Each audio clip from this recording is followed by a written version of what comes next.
زه څه چم کو د پاکستان حکومت خو ډېر بد تنګولم که اوس په اخر کوو څه چم لاکم په شي سره مس خلاصېږي ولا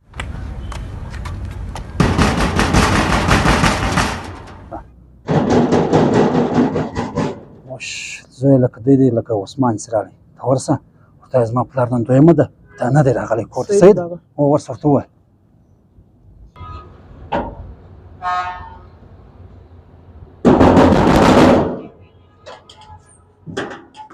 چیشتی ماما پلار چیر دی نن دویمه د کور ته نه دی راغلی ښه و ورسه پلار ته دې وایه ما ته را معلومه چې ته کور ته تا په عزت راووځه کنه په کور در نه وځمه د ښځو تر مخ دې بېعزته کومه ورسه پلار ته راووځه کور ته ناست دا خبرې کوه ورسه په منډه ورسه که په کور در نه وځمه بابا ها زوی عثمان څه ویل هغه ویل دی راوباسه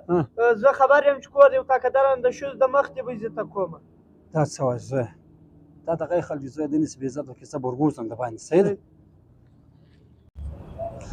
دا اسانه بوللی وه زما پیسې خوري ځي غورځېدو اسانه خوړل کېږي د بل پیسې یاره زرداده چې نه راوتلی زه اوس به دا کور در ننوتمه د دا ښځو در مخ مې بېعزته کول ته دا زما پیسې ولې نه راکړې یار عثمان خانه دومره مجبوره یم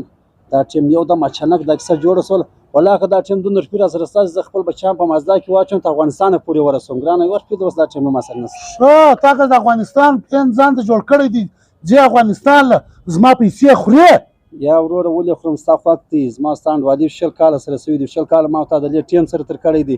ستا ورور درکوي ولې نه درکوي زه خالي ته په افغانستانه پورې ورسېدم ستا پر سر سترګو زه در کوم ولې نه در کوم تا ته ودعا ساته ناست یم ته خپل بچیان بیا افغانستان له بیا به ته هلته پیسې ګټې بیا بیا ماله راسه زرداد خانه یوه خبره دې ولا کومه نه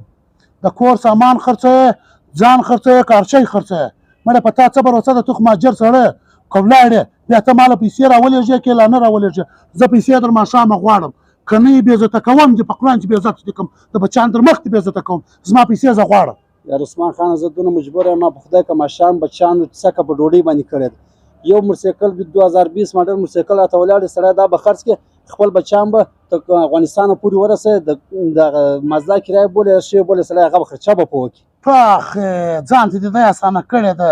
2020 موټرسایکل درته ولاړ دی هغه خرڅوي خپل بچیان بیا وردلته چې ای ما پیسې درکړي دی خو نو دی نه بولې کله یو شی زرداد خانه به نور خبره ورسره نه خلاصي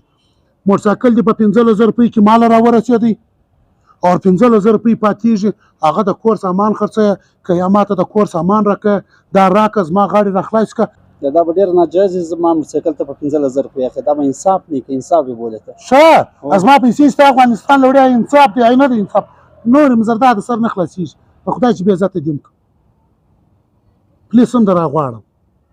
په عزت په د هغه کې دی چې موټرسایکل په 15000 روپۍ مال راورسېدی 15000 روپۍ دي د کور سامان راکړه که د کور سامان خرڅوي بس هغه ستا کار دی زما غاړې به راخلاصوي صحیح ده ټیک عثمان خانه مجبوره یم بس چم وباسته ماښام پورې بس ما ته موقع ماښام پورې به زه یوه طریقه وباسم مال به وباسم طریقه مرقه دې پرېږدم په موټرسایکل په 15000 مال راورسېدی صحیح ده ټیک ګران اوس زه 15000 روپۍ نور د کور سامان راکړه که پیسې راکړه هغه د تا پر غاړه لري صحیح ده صحیح ده ورور صحیح ده ورشه روان افغانستان له زما پیسې وړې دی اسانه خوړل کېږي د بل پیسې دماغ خراب دی خدای پاک دا څه وسو خدای پاک یو اسره مو درلوده یو موټرسایکل مو درلودی بل مې یو شی نه درلود دوی په یو لاس باندې مخ پرېنځئ زه یې ودی شي ته ودرولم زاریان یم اوس لوش خرڅ کړمه وکړم څه خدای پاکه ا د 20 کالو انډوالي ا د 20 کالو ناسته ولاړه ګرده ختم سوه بس اوس دی پاکستانی زما جر سوم یا خدای پاکه ته زموږ پرده وکړي یا الله السلام علیکم ملګرو د نن میسج صرف دغه یو پیغام دی پښتنو ورونو ته